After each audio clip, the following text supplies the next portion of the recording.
Welcome to commerce multiverse. हम कर रहे हैं अपना बिजनेस स्टडीज का चैप्टर क्यूनेस के अंदर। हम कर रहे हैं अपना कोफिशिएंट विद क्यूनेस, जिसके हमने दो मेथड आपके देख लिया है, कार्ल पीटरसन का और बाउले का मेथड। आज हम अपने करने वाले हैं कैलीज कोफिशिएंट विद क्यूनेस, साथ ही में आपका मोमेंट कोफिशिएंट विद क्यूनेस भी। तो जो आपका पिछला मेथड था, आपका बाउलिस का मेथड था, उसमें हम अपना कोफिशिएंट विद क्यूनेस निकालते थे कोटाइल के बेस पर।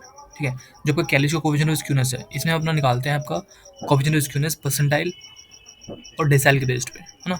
परसेंटाइल, डेसाइल, क्वार्टाइल और मीडियन, ये सब सेम आपके पार्टीशन वैल्यूज होती हैं जो हमने अपनी पढ़ी हुई है आपकी जो स्टार्टिंग के लेक्चर्स थे आपके, उसके अंदर इनकी सेपरेट प्लेलिस्ट बनी हुई है और आप चैनल पे जाकर भी प्लेलिस्ट में देख सकते हैं बिजनेस स्टैटिक्स के। पिछले मेथड में हमने क्वार्टाइल से निकाला था आपका कोफिशिएंट ऑफ स्क्यूनेस, इसमें हम अपना निकालेंगे आपका परसेंटाइल और डेसाइल से, है ना। तो अगर हम परसेंटाइल से निकालें आपका, तो परसेंटाइल के लिए आपको ये फॉर्मूला होता है P90 plus P10 minus 2P50 divide by P90 minus P10, है ना। सेम फॉर्मूला जो आपको पहले घोटाले में था। ठीक है, यहाँ भी आपका जो ये होता है जहाँ पे आपको P है P50, इसकी जगह आप क्या कर सकते हैं, ये P50, ठीक, और ये जो D5 है, इसकी जगह आप मीडियन ले सकते हैं यहाँ पे।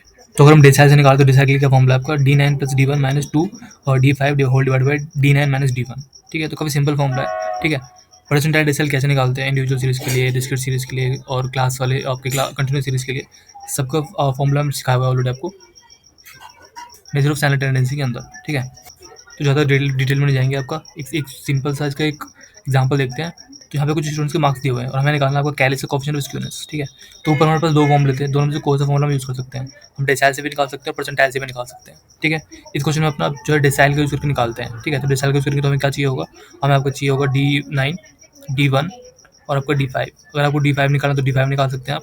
तो सिंपल आप क्या कर सकते हैं, मीडियन भी निकाल सकते हैं, है ना, क्योंकि D5 की जगह हम मीडियन भी यूज़ कर सकते हैं, अभी ऊपर बताया मैंने आपको।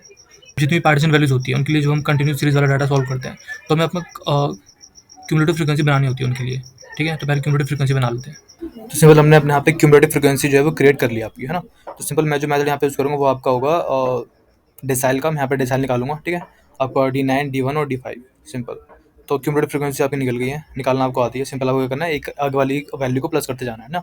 जैसे फर्स्ट आपका हो गया 2, तो 2, फिर अगेन आपका 2 प्लस 5 7, फिर 7 प्लस 4 11, 11 प्लस 6 17, ऐसे करते करते आपका एंड में आपका आ जाना है जो आपका लास्ट CF होता है। ठीक है, वही आपका टोटल होता है एफ का टोटल भी सेम ही होता है आपका। ठीक है, ओके। तो हम इससे निकालने का तरीका क्या होता है आपका, सीखा हुआ है हमने ऑलरेडी। ठीक है, जो आपका मेजर ऑफ स्टैंडर्ड टेंडेंसी था, ठीक है, वो वीडियोस बनी पड़ी है, उसका लिस्ट बनी हुई है, उसकी प्लेलिस्ट है आपके पास, और आप जाके देख सकते हैं चैनल पे उसको। ठीक है, बिजनेस स्टैटिस्टिक्स की प्लेलिस्ट बनी हुई है, उसमें ये सारी वीडियोस आपकी है। ठीक है, कैसे निकालते हैं, जो सबसे पहला जो प्रोसेस होता है वो हमारा क्या होता है, हमें जैसे हमें D9 निकालना है तो सिंपल क्या करेंगे हम अपना, और जो हमें निकालना होता है आपका, ठीक है, 9 निकालना है तो यहाँ पे सिंपल 9 आपका आ जाता है। अगर 5 निकालना होता है तो 5 यहाँ आपका आ जाएगा। बाकी n आपको कॉन्स्टेंट रहता है। n का मतलब है नंबर ऑफ टोटल ऑब्जर्वेशंस। ठीक है, यहाँ पे फ्रीक्वेंसी केस में टोटल फ्रीक्वेंसी जितना होता है वही आपका n होता है। ठीक है, और डिवाइड बाई 10, 10 क्योंकि डेसिमल वैल्यू को 10 पार्ट्स में डिवाइड करता है, इसलिए यहाँ पे 10 लिया है। 9 to 27 डिवाइड बाई 10। ठीक है, तो हमारे पास क्या मिलती है, वैल्यू मिलती है 2.43। तो ये जो हमें वैल्यू मिली आपकी, ये हमें क्या करना होता है, ये हमें चेक करनी होती है कि CF में कहाँ पर लाई कर रही है। ठीक है, तो अगर मैं देखूँ तो 2.24.3 ये आपको 27 पे लाई कर रही है। जहाँ पर लाई करती है वो हमारी क्या होती है, वो हमारी क्लास हो जाती है। ठीक है, अगर वो हमारी मीडियम क्लास हमसे कहते हैं, अपना डिसाइल की बात हो रही है यहाँ पे हमारी, तो हम पार्टीशन क्लास को कह सकते हैं अभी यहाँ पे। तो ये हमारी वो हमारी क्लास मिल जाती है जहाँ से हमें हमारी सारी वैल्यूज मिलेंगी। ठीक है, क्योंकि फॉर्मूला क्या होता है, फॉर्मूला के पास होता है L plus 9n divide by 10। ठीक है, इसकी ये आपका चेंज होता रहता है, ये डिपेंड ऑन आपको डेसाइल निकालना है, परसेंटाइल निकालना है, मीडियन निकालना है, क्वार्टाइल निकालना है, उसके बेस पे ये चेंज होती है। कैसे चेंज होती रहती है, ये ऑलरेडी वीडियो बनी हुई है, आप देख सकते हैं। ठीक है, लिस्ट में जाके, और माइनस CF और divide by F multiply C। ठीक है, ये आपका किसका फॉर्मूला होता है, ये आपका क्लास इंटरवल वाले कंटिन्यूस सीरीज जो होती है उनके लिए ये फॉर्मूला होता है। तो अब 24.3 कहाँ लाई कर रहा है, 27 पे। तो जहाँ पे लाई करता है उससे एक अगर आप पीछे जाते हैं, यानी कि उससे ऊपर वाली जो आपकी वैल्यू होती है, ये आपका क्या होता है, ये आपका होता है CF। और जहाँ पर आपको ये लाई कर रहा है, ठीक है, उसके सामने वाला जो फ्रीक्वेंसी होती है वो आपका F होता है। ठीक है, यानी कि 7। ठीक, और जो आपकी क्लास है, ठीक है, ये जो क्लास आपकी होती है, इसमें जो आपका लोअर वाली है ये L1 हो गया आपका। ठीक, और अपर जो 17 है ये आपका क्या हो गया, और 70 जो है वो आपका L2 हो गया। ठीक है, यानी हमारी सारी वैल्यूज मिल गई है। क्लास क्या होती है, क्लास का मतलब क्लास SC जो यहाँ पे हाइट है। ठीक है, हाइट यानी क्लास की लेंथ कितनी है, तो क्लास की लेंथ का मतलब क्या हो गया, अपर यानी कि आपका 70 और लोअर यानी कि आपका 16। अपर यानी कि आपका 70 और लोअर यानी कि आपका 60। तो 70 माइनस 60 10। ठीक है, जो डिफरेंस आपका हो रहा है ना, जो हाइट है क्लास की आपकी, सिंपल वो जो कि 10 है। तो सारी वैल्यूज में मिली है हमारी, है ना। L1 कितना हो गया, 60 हो गया। 9n डिवाइड बाई 10 कितना हो गया, 24.3। CF कितना हो गया, 20 निकाला हमने अभी, और F कितना हो गया 7, और C क्लास कितना है 10। तो सारी वैल्यूज़ को पुट कर देना है फॉर्मूले के अंदर। तो सिंपल हमने सारी वैल्यूज़ को पुट कर दिया, तो हमारा जो D9 आया वो कितना आया 66.14, ठीक है। सिंपल आप कैलकुलेशन कर सकते हैं अपने आप से, एक बार चेक कर सकते हैं करके। सेम प्रोसेस आपको क्या करना है, सेम प्रोसेस आपका लगेगा D1 के लिए भी और D5 के लिए भी।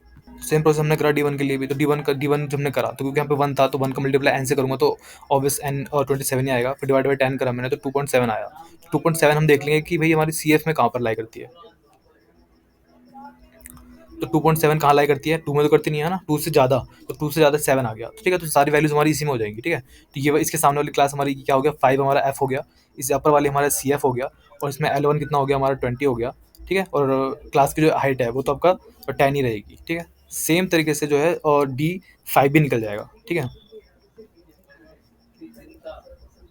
और डिटेल में आपको समझना है तो आप वीडियोस देख सकते हैं बिजनेस स्टैट्स की प्लेलिस्ट में। तो सेम प्रोसेस यूज़ करके मैंने आपको जो है और D1 और D5 दोनों निकाल लिया, ठीक है। अब सिंपल इसमें क्या करना है हमें, हमारा जो फॉर्मूला है केली का उसमें हम फिर से पुट कर देंगे।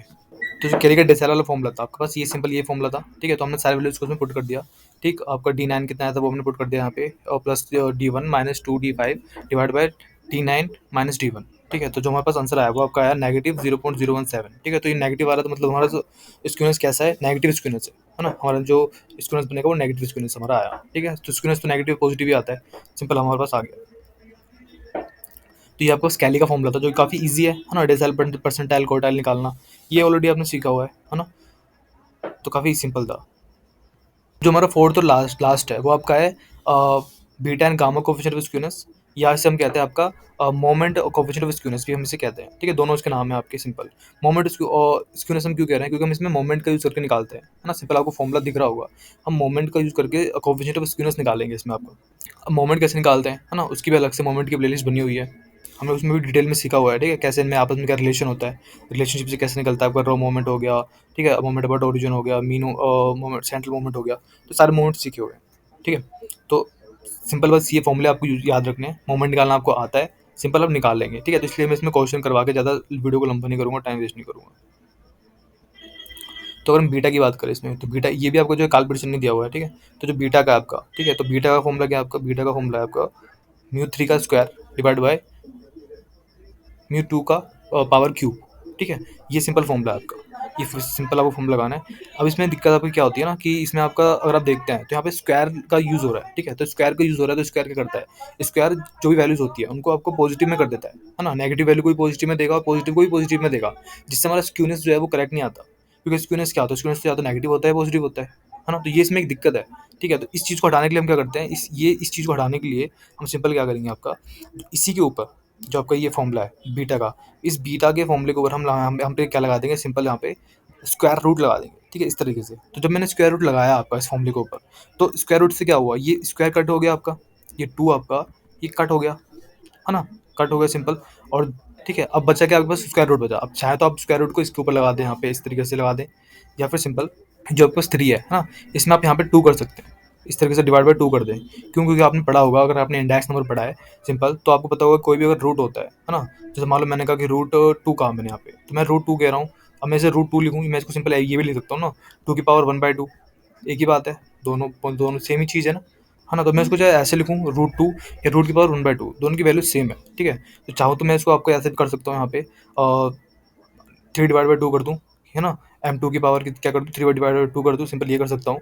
या फिर मैं, अगर आपको पता है कि आप निकाल सकते हैं m2 जो होता है आपका, यानी आपने अगर पता हो आपका जो सेंट्रल मोमेंट 2 होता है, जो आपका सेंट्रल मोमेंट 2 है वो वेरियांस होता है आपका, है ना। आपने पढ़ा होगा, अगर आपने पढ़ा है तो जो आपका सेंट्रल मोमेंट 2 होता है वो आपका वेरियांस भी होता है।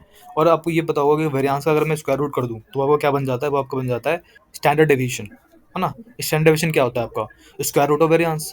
तो इसलिए आप सिंपल, अगर आप इसका स्क्वायर रूट आपको दिया हुआ है क्वेश्चन में, तो स्क्वायर रूट की पावर 3 करके भी आप सिंपल से निकाल सकते हैं, ठीक है। तो स्टैंडर्ड फॉर्मूला आप क्या यूज़ कर सकते हैं, m3 divide by standard deviation 3 आप यूज़ कर सकते हैं, ठीक है। तो ये बीटा का फॉर्मूला हो गया आपका और ये गामा का फॉर्मूला हो गया। तो ये 2 फॉर्मूले आपके पास हो गए जो अबाउट मोमेंट से आप निकाल सकते हैं कोएफिशिएंट ऑफ स्क्यूनेस, ठीक है। तो जितने भी कोएफिशिएंट ऑफ स्क्यूनेस थे हमने सारे देख लिए सिंपल तरीके से, ठीक है। इसे क्वेश्चन नहीं करवा रहा, काफ़ी ईजी है इसलिए मैं, ठीक है। सिंपल मोमेंट आपको आता है तो आप निकाल सकते हैं, ठीक है।